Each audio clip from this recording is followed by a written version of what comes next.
Now, meanwhile, over in the House, it looked like there was some rumblings from House members to put a vote to a similar bill in the House. Have you been following that at all?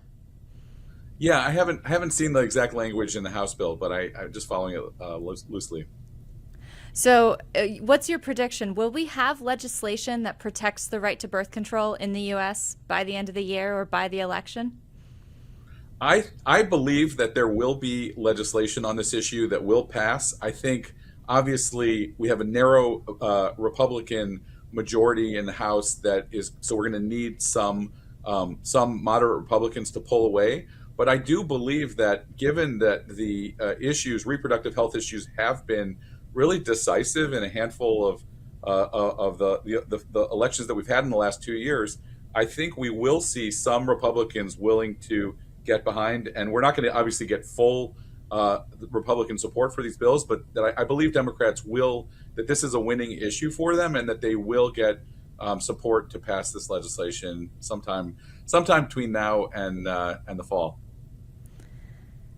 We've covered a lot of ground. Is there anything else you're watching here when it comes to reproductive health access in America and what our politicians are doing about it?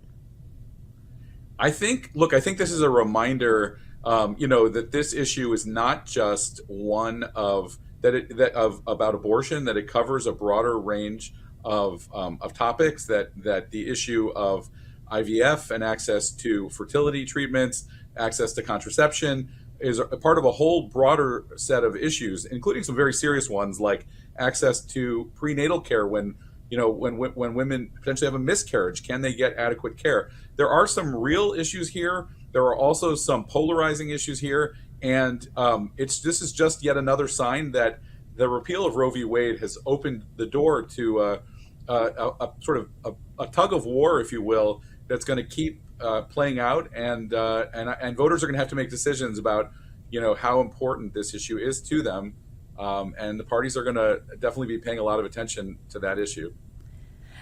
You mentioned women experiencing a miscarriage and their ability to access care. We've heard from sources saying that some women are crossing state lines to receive their care if they live in a state that has reduced reproductive health care access. That if the next door state is more favorable in terms of the laws, they're willing to travel to have their miscarriage treated.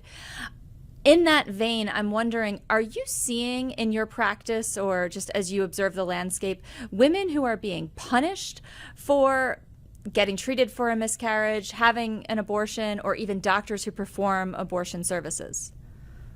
We have not seen a lot of aggressive enforcement action against women for traveling for abortion, or against doctors.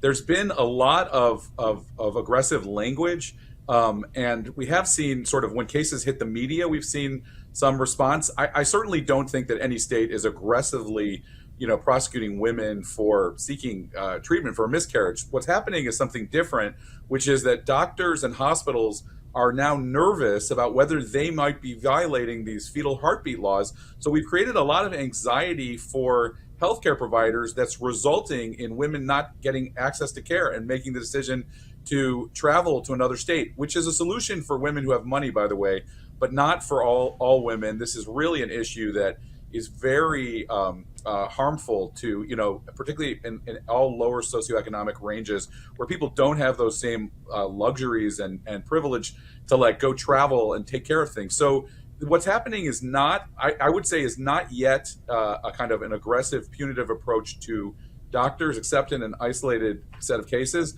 but enough language and enough talking and threatening happening by various state officials in some of these restrictive states that they have scared hospitals, scared doctors, and scared patients, and motivated them to travel, which is really not good for our healthcare system and the future of medicine and healthcare in America.